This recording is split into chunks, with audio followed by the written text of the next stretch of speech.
You know, Mark Twain said that the Creator made Italy by designs from Michelangelo.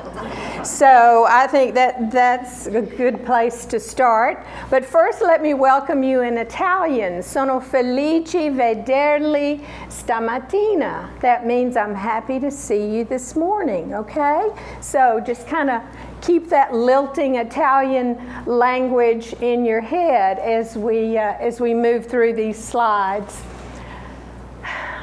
I'm Mary Ann Wilson now, but when I was growing up, I was Mary Ann Tortorisi. That was my maiden name.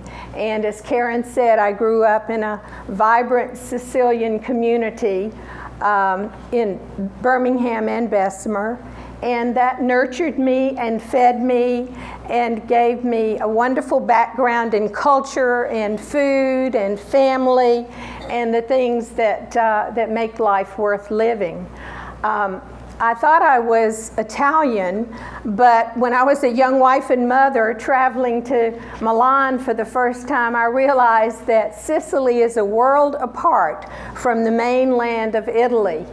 And that was a real lesson for me. I had never tasted risotto or polenta until I was in my 30s. I mean, that was not something my family cooked.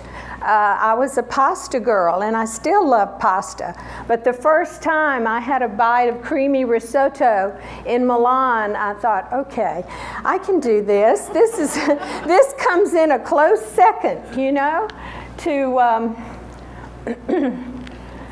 what I have experienced growing up. This is a food map of Italy, and those of you who came to my pre-talk, I told you you needed to memorize all of these names of foods and regions, and of course you have the mainland of Italy, and as you go up north, you're going to see dishes that have a more Germanic inflected ingredient pool, such as cabbage and potatoes. And you have Wiener Schnitzel up in the Alto Adige near the Alps. And that Wiener Schnitzel becomes the vitello milanese of northern Italy. I took my sweet mama to Italy for the first time in her life when she was 82, and I'll never forget, we flew into Zurich, and we did much the same kind of trip you all are going to do, except we went all the way down to Sicily so she could visit the village where her parents were born and the church where they got married. So we had a real family roots odyssey. But I'll never forget her sitting in this restaurant in Zurich with this huge, and she was a tiny little woman, 4'11". She had this huge piece of Wiener Schnitzel that was spilling off the plate, and I thought, oh, Mama will never eat that. But she ate the whole thing, and it was like she was determined she was going to get the most out of this trip and enjoy herself, and she did. And by the way, I have my Italian silk scarf on, and I also have my Italian purse here, so I'm hooked up to life support. And let's hope that the mic keeps working, huh? So one of the things that I find so interesting about Sicily is that it was a crossroads of many cultures. And my profile on 23andMe says that I'm 88% Southern European, and the other 12% is Middle Eastern and North African. So that's a volatile mix. My sons can tell you that's a volatile mix, huh? And so it's a crossroads of many cultures, and certainly the architecture and certainly the food illustrates that too. One of the things I want y'all to try, if you ever see it on a menu, is something that my grandmother fed me and us for holidays, and it's called arancini. And those are little rice balls. And they're little rice balls that are stuffed with cheese, and sometimes they have a little bit of meat inside. Sometimes they're served in marinara sauce. And arancini is one of the names of the foods on the island of Sicily up there in the map. You've got Sardinia over there on the left, the island of Sardinia. And some of you may know that National Geographic designates certain blue zones throughout the world. And these blue zones are places where there are more centenarians, people who live to be 100 years old or more. Sardinia is one of those places. I think that's interesting. And of course, the Mediterranean diet, as we all know, is the diet, right? As far as being the healthiest diet. And it certainly was a lot like what my grandmother used to cook. Very little meat, lots of vegetables, fresh ingredients. As we made our journey down from northern Italy to southern Italy, the portions got larger. The noise in the restaurants got a little more boisterous, a little livelier. And as I migrated south to Sicily, I felt more and more at home. And I thought, these are the people I grew up with, you know? And so you'll certainly notice that as you travel. You all are going down to Venice, though. I want you to think about the fact that food is a cultural signifier, and food is also woven into the fabric of life in Italy in ways that I'm still learning about. And this is a kind of visual representation of that. This is a little bakery in Italy called Bottega del Pane. And if you look up the word bottega, bottega is a studio or a workshop. Now, what does that tell you about the choice of this name for this bakery? This is a serious place, right? It's not some frivolous little pasticceria. This is a Bottega del Pane. This is a workshop of bread. And this, I think it indicates the fact that food is an art form in Italy. And you can certainly stroll through the streets of cities like Milan or Rome at holiday time, and you look in those windows and you see the way that the food is displayed and the way it's presented, and it's like a painting. This is one of the dishes that you will no doubt enjoy as you move through northern Italy. And this, of course, rice being the main ingredient, the starch ingredient in northern Italy, as opposed to pasta in southern Italy. This is risotto with peas and ham. And I think this is such a beautiful photograph, huh? Food photography in Italy is its own world. As you can imagine, food photographers are serious artists, and they think of themselves as serious artists. And so this is risotto with peas and ham. I have had pumpkin risotto. I have had risotto with asparagus. I've had risotto with spinach. I mean, you've all had that. The most common kind is saffron risotto. And there's a lovely little story about how the saffron got into risotto. The workmen on the Cathedral of Milan apparently were working with a yellow dye, and they thought, oh, well, let's just throw a little bit of this. You know, when they were doing the stained glass windows, let's just throw a little bit of this in the risotto and see how that tastes. And something else that illustrates how Italians think seriously about food and visualize food is to look back at some of the artworks that portray food or people eating. And this is one of the artworks, Annibale Carracci, The Bean Eater, 1580. And it's a lovely framed work of obviously a peasant, a farmer, but look how beautifully arranged the food is, huh? On that table. And I love the picture. And he's obviously relishing his food and enjoying with gusto that food. And that's something that you'll notice. People of all classes enjoy their food, unabashedly enjoy their food. I remember going to the department store in Milan called La Rinascente. And it was lunchtime, and there was this lovely, thin, elegantly dressed woman sitting down at the table having her lunch. And it wasn't a salad, as you might find in America. It was a dish of beautiful saffron risotto. And she was obviously relishing that and enjoying that. And I thought, how incongruous that this woman, so elegantly dressed and coiffed, would just so unashamedly be sitting there enjoying her food. But that's one of the things you'll find. Obviously, those of you who've traveled in Europe, you know that. I also remember wandering through the Luxembourg Gardens in Paris and seeing a very stylishly dressed businessman, obviously on his lunch break, and he had an ice cream cone in his hand. And he was licking the ice cream cone, and I thought, yes, this is the way I want to live, right?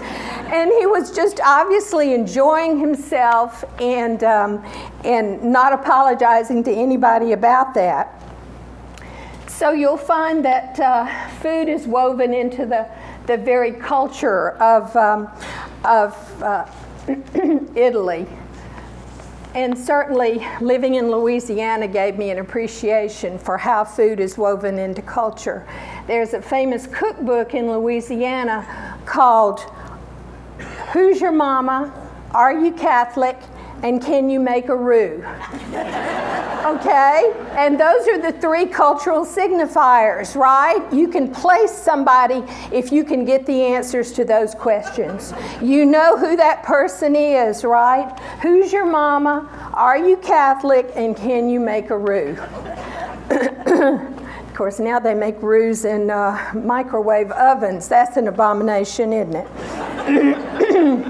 Another thing about how seriously food is taken in Italy that my husband and I witnessed at first hand is when we lived in Milan that year, my son Anthony, who happens to be here this morning, who's in the English department here at the college, he was 5 years old, and we sent both our sons to Italian schools so they'd learn the language. And one day, we were wandering by, going to the grocery store near the kindergarten where Anthony was a student, and we knew that they served them a 3-course snack, okay? Right? A 3-course snack, but we never actually witnessed the serving of it. And so this is a beautiful glass building, kindergarten, and I thought, why don't we just walk over there and peek in the window and see what's happening? Well, all of the children, of course, wore uniforms, little grembula, little smocks, so that they wouldn't dirty their real clothes. And they would sit down at tables and be served a 3-course snack, and they called it a merenda. And those little 5-year-old children had good table manners. They were obviously being taught how to eat. They were taught to pace their eating. And when I asked Anthony what he remembered of that, he said he didn't remember a whole lot, but that the food was good, right? Yeah, and one of the things that you would often have would be polenta, little cakes of polenta or creamy polenta, and then you'd have a sweet, a dolce. So children are taught from an early age in Italy to know how to appreciate food, how to eat food. Southern Italians, who are very prejudiced against many Northern Italians, call Northern Italians polentoni, which means polenta eaters. Now that's a real insult, right? Okay, so they're polentoni. And Northern Italians call Southern Italians terroni, which means peasants, farmers, what we would call rednecks, I guess, huh? So they use food or land, you know, as part of their insults. Here's some other slang expressions that use food. He's good like bread. È buono come il pane. Some dumplings that are made in northern Italy are called, I thought this was kind of funny, they're called priest chokers. Little anti-clericalism there, huh? So if something fits well, then the expression is sta come il cacio sui macaroni, which means it's like cheese on macaroni. Isn't that a great expression? I love that. If somebody is a fool, he's a salted cod, che bacala. And finally, to make a fool out of someone is to fare polpette di qualcuno, to make meatballs of someone. Let's go to another artistic representation of food. This is a beautiful still life from an artist in the school of Caravaggio. Caravaggio is one of my favorite Italian painters. But notice, it's not a pristine, untouched still life. This food is in the process of being eaten, right? Mid-meal. You've got the peeling of the orange kind of falling casually off the table. You've got an opened oyster. You've got grapes dangling off the table. You've got a bite taken out of the bread. It's a very sensuous look at food, huh? And obviously it's a different kind of still life from what you would find in other countries. Food is a source of serious scholarship, subject for serious scholarship these days. And to illustrate that, I copied the cover of a recent textbook. I think this was 2010. It's called Tastes and Temptations, Food and Art in Renaissance Italy. Don't you want to take that course? I want to take that course. And this is by John Variano, published by University of California Press in 2009, which shows that food is a subject of serious scholarly research. Here's an interesting Madonna and child, and if you've been to Italy, you know you get saturated with Madonnas and children, right? Various representations of them. This is one by Carlo Crivelli in the 1500s. Notice the fruit, vegetables dangling over the Madonna's head. You've got some kind of apple there. You've got some other fruit and vegetables over here. But this is what intrigues me. You know, Renaissance painters like to play games with their viewers. They would hide pictures of the patrons who gave them money in the woods in the background of a painting. Here I find an obvious phallic symbol in that squash, huh? I mean, this is Madonna and child, but obviously, you know, you have to think about the source of all this. And I see this as the painter playing games, having a good time with his audience. So it's kind of an untypical Madonna and child, because it does introduce the element of food into the representation. You see, I did my homework, didn't I, huh? This is also interesting because it shows the sensuous nature of Italian food and how it's represented. This is a vintage Italian poster, obviously a very buxom, curvy Italian woman. It's called Pasta Ambra, advertising a certain kind of pasta. She has a big bowl of spaghetti, but you're being offered a lot more here than spaghetti. Would you agree? Huh? Yes, this is what my grandmother would call abbondanza, which means abundance. And my grandmother would look at the table that she would set, and before any of us would sit down, she would make us take pictures of the table, because it was a gift to be able to cook and prepare and serve your family that much food. And people who lived through the Depression were very happy to have that much food on the table. And it was a sign of what you could give your family, right? And so here's a young woman with her bowl of spaghetti who's obviously offering herself as well as her food, huh? And here's yet another one, huh?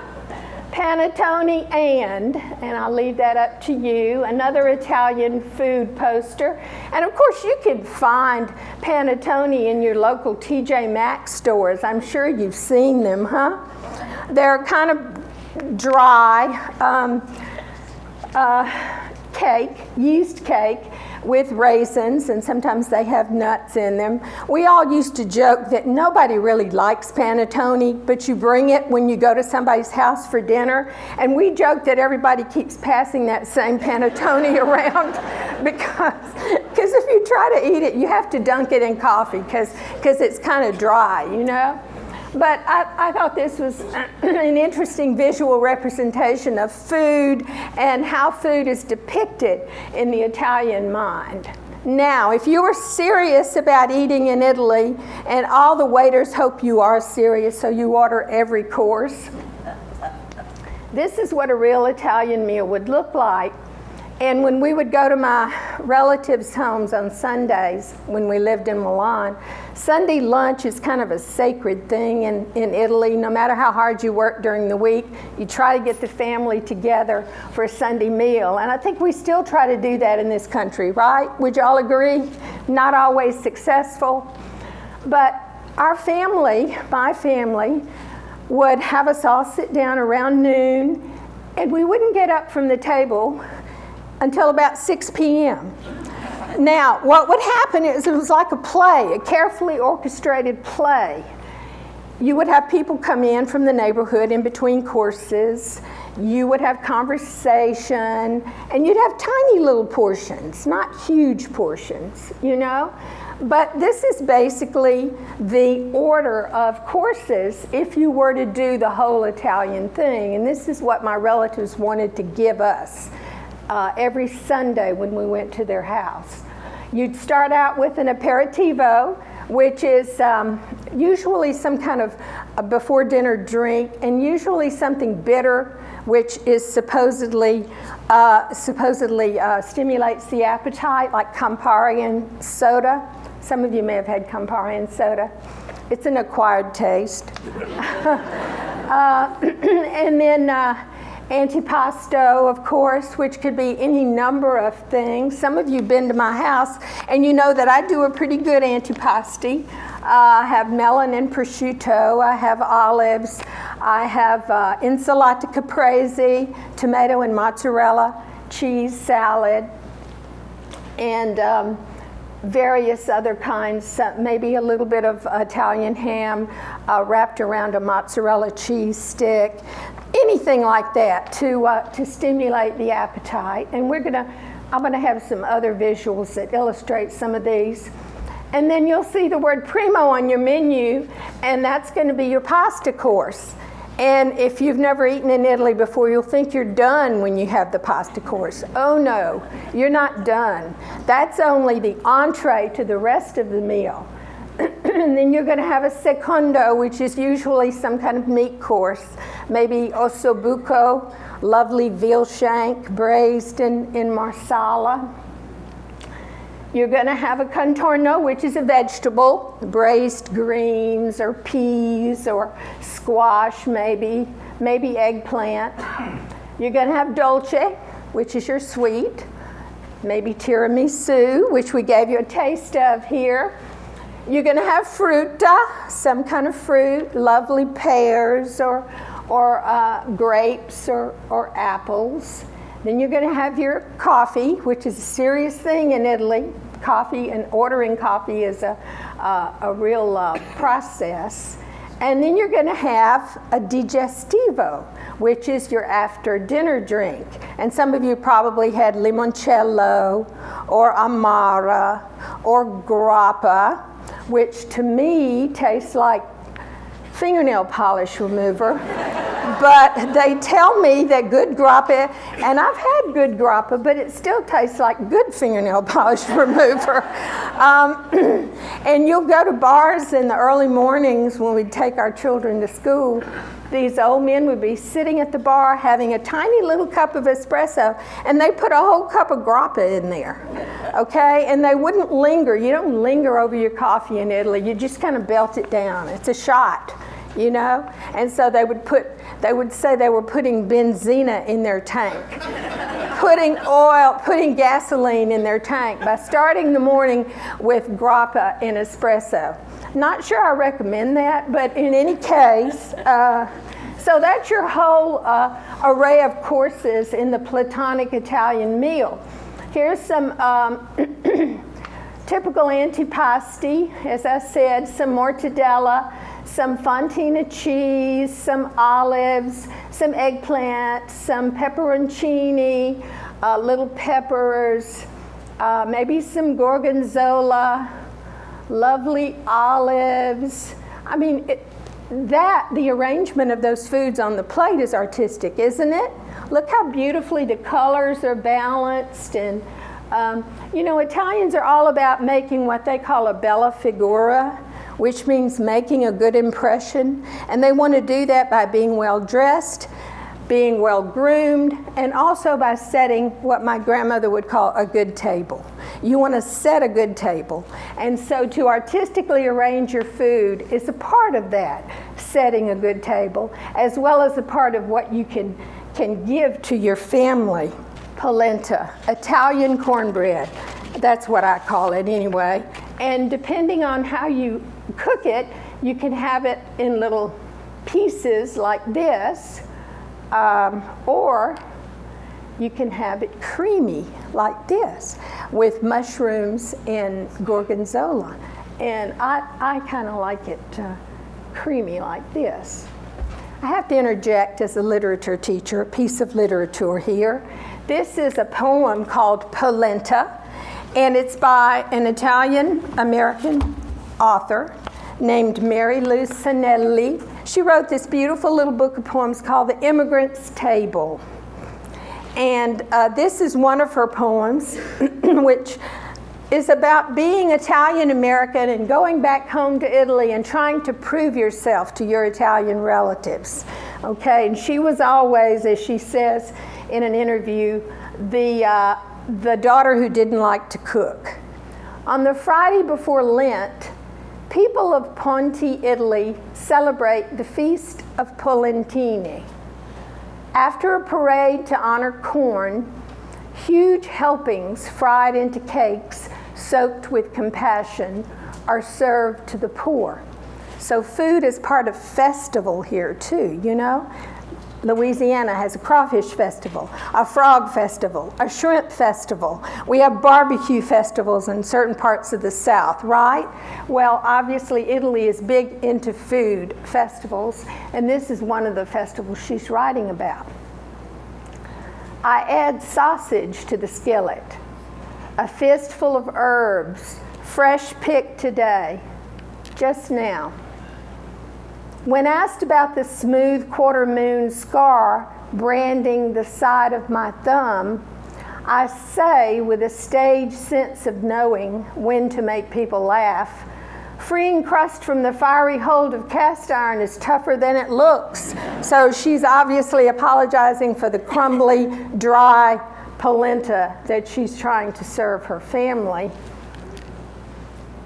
I try to hide the blister swelling 2-ply from my skin as I set heaps of charred, crumbled polenta on the one place not yet covered with food. You get that metaphor? The one place not yet covered with food. So this is abbondanza, right? You all know that word now? Abbondanza, abundance.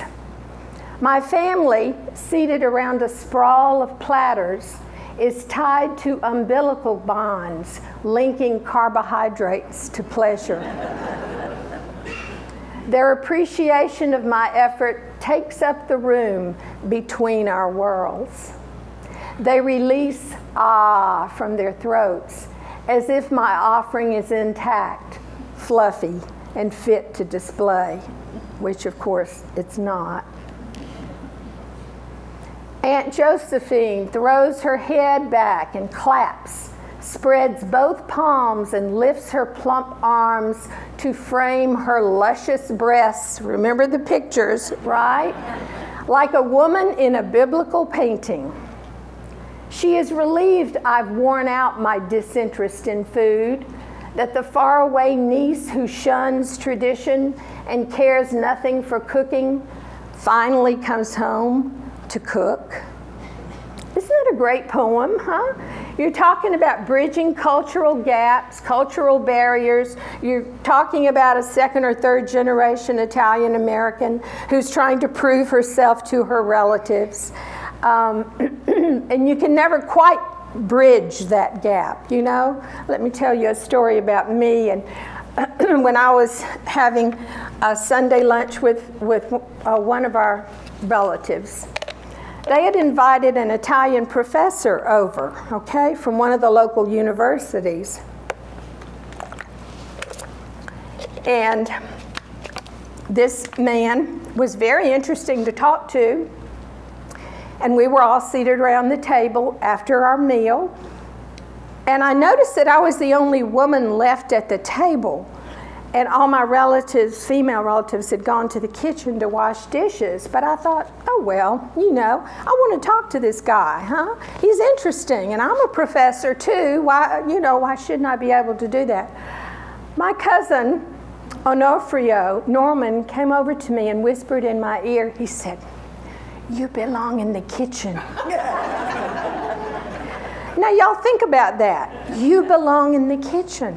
And I realized, I'm talking about cultural gaps here, I realized I had violated some unspoken rule here. That it didn't matter that I was American, that I was a professoressa. I was also a part of this family and a part of this culture. And when in Rome, right? So I quietly got up from the table and went into the kitchen, and I kind of got the cold shoulder from my female relatives because they thought I was probably lording it over them, wanting to sit at the table and talk to this Italian professor. And I learned a lesson there. I learned that you assimilate yourself, you acculturate yourself to where you are, and you follow and try to find out what those unspoken rules are. That wouldn't have happened in America, you know, but that was a cultural mistake that I made, and I realized it, and gradually my female relatives warmed up to me, and I think we were friends again. So anyway, here's going to be one of your secondo courses, okay? Osso buco, braised veal shank, and they throw some carrots and maybe some potatoes and some onions in there, and it's braised in red wine, marsala, and that is just a platonic dish, and you all have to have that. It's just delicious. And sometimes it's served over risotto like this, so that risotto kind of absorbs the wonderful sauce. And you can get osso buco, you can get a nice veal shank at an upscale butcher and cook it at home. It's delicious. Here are some typical contorni, or vegetables, some greens over on the left, and these are some sauteed eggplant. I love eggplant. Do you all like eggplant? My grandmother used to make a caponata, which is an eggplant appetizer mixed with tomatoes and onions and olives, and you spread it on crusty French bread, and that makes a lovely piece of an antipasto table. But these are just, it looks like pieces of eggplant that are grilled, and those make a delicious part of an antipasto table or part of a contorno as part of the platonic meal you're going to have in Italy, right? Here are some typical dolci. And when going to an Italian relative's house for a Sunday meal, always stop at the pasticceria to buy pasticcini, okay? Tiny pastries. This is one of the things we were delighted and surprised about, is the fact that all the bakeries would be open on Sunday. And it was like an unspoken understanding. Everybody was going to a relative's house to have lunch, and you have to stop somewhere and get fresh pastries, and so the bakeries accommodated you by staying open, which I thought was so wonderful, huh? So commerce kind of accommodated itself to culture. And some of this looks familiar. You've got little butter cookies there. You've got little pieces of tiramisu, a little lemon custard, a little flan, maybe an Italian macaroon. But it all looks good, right? And so you would bring, when you went to your relatives' homes, you would bring flowers and or dolce, and sometimes both. Sometimes both. So we didn't have a car when we lived in Milan. We took the train and the bus everywhere. And you'd get on the bus, and everybody, on the Sunday, everybody would have flowers and dolce. And so you'd all look at each other like, yeah, we know where we're going, right? We're all going to our relatives for lunch. Now, coffee in Italy. You got to know how to drink and how to order coffee in Italy. No cappuccino after 11 a.m., okay? Or you'd be a gauche, ugly American if you do that. Now, these are just kind of hard and fast rules, but they're broken all the time. If you just order cafe, you're just going to get a plain old shot of strong espresso, okay? Not to be lingered over, right? You belt it down like whiskey, okay? If you want to linger, then get a cafe Americano, which is usually in a bigger cup. And so it invites conversation and it invites lingering. If you're not up for the real thing, you can get cafe Americano, which is a weaker, you know. And sometimes if you order cafe Americano, you get, the barista will give you a kind of smirk, like, oh, yes, one of those Americans. Cafe macchiato is espresso with a small amount of milk, okay? And a lot of people, I, for example, like mine with a little bit of milk. Cafe latte is an espresso with more milk than macchiato. Cafe triestino, and this is if you really want to treat yourself, you can have espresso with whipped cream on top, huh? It's almost like dessert. Cafe corretto with a shot of liquor. This is with the grappa I was telling y'all about, huh? The first time I saw my relatives make coffee and drink coffee, I was shocked when this tiny little cup of espresso, my uncle put 3 teaspoons of sugar in there. And then it looked like sludge, you know? And I thought, oh my gosh, but it was delicious. It was good. Here's some Italian coffees. You've got your espresso there, a lovely little cup. You've got your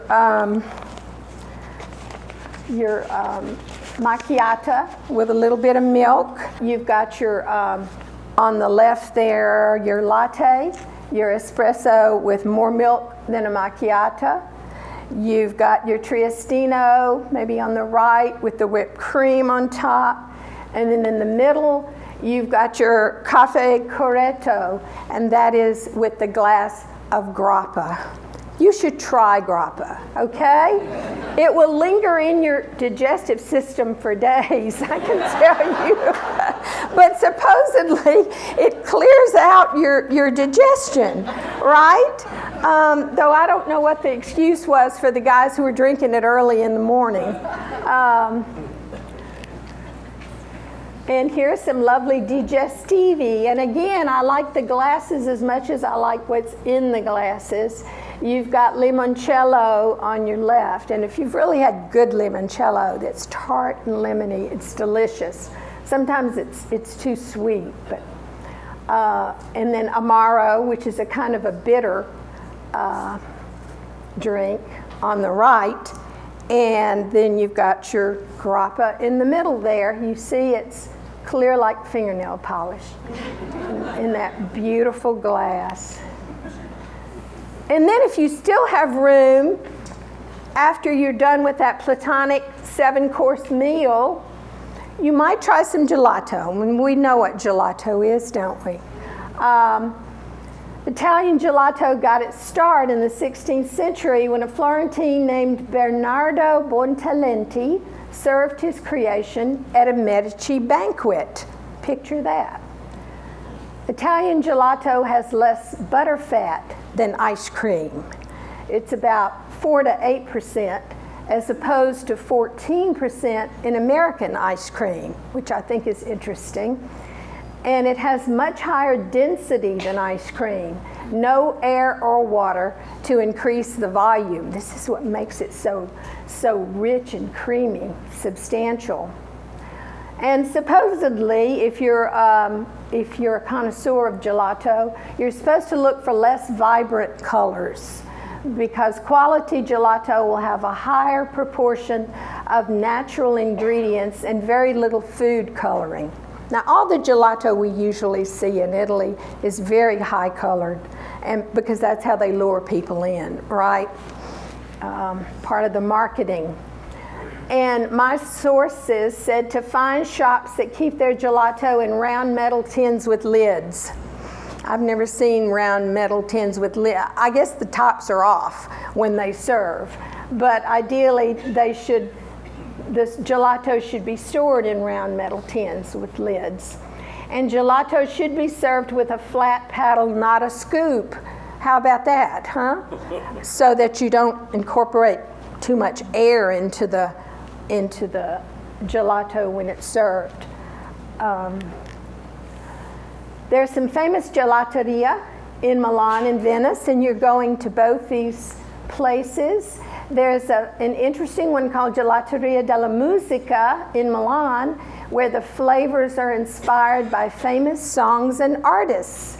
So you can get a salty Bronte pistachio, you can get a basil lemon, or you can get a bread, butter, and jam, which sounds really interesting. And then there's Gelateria Suso in Venice, where you have sour cherry pistachio, rum raisin, and manet, chocolate, hazelnut, and pistachio. I would get that last one, chocolate, hazelnut, and pistachio. Then in Venice, you have another one called La Mela Verde, which means the green apple. And that opened in 2009, and one of their famous flavors is Sicilian almond or butter cookie, either one of those. My last visual is of typical gelateria and the ways in which the gelato is artistically served up there. Lovely colors and toppings, and an outdoor cafe where you pay 3 times as much as if you stood up at the bar, right? But it's worth the experience, wouldn't you say? Definitely worth the experience to go and sit at a table and fare la passeggiata, to watch people walk by, to watch them pass by. That's a part of an Italian cultural ritual too. And of course, Italians love to eat outside. You all like to eat outside. I do. To dine al fresco. And so that's why there's so many wonderful outdoor cafes in Italy. And I wish you all a buona vacanza, a happy vacation, and I hope that you enjoy the food and the culture, and you will be a much more sophisticated and educated traveler, right? As a result of this talk, huh? Yes.